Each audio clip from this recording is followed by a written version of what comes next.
In this video, we'll be talking about binning as a method of data pre-processing.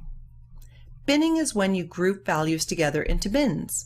For example, you can bin age into 0 to 5, 6 to 10, 11 to 15, and so on. Sometimes binning can improve accuracy of the predictive models. In addition, sometimes we use data binning to group a set of numerical values into a smaller number of bins to have a better understanding of the data distribution. As example, price. Here is an attribute range from 5,000 to 45,500. Using binning, we categorize the price into 3 bins: low price, medium price, and high prices. In the actual car data set, price is a numerical variable ranging from 5,188 to 45,400.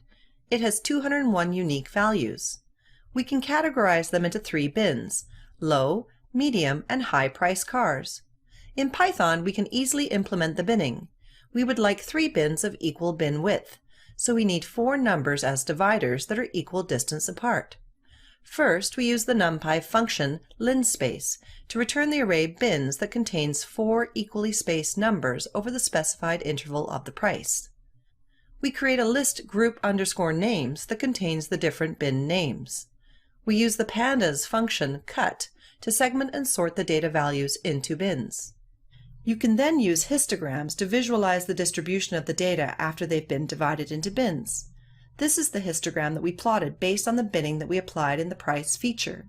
From the plot, it is clear that most cars have a low price, and only very few cars have high price.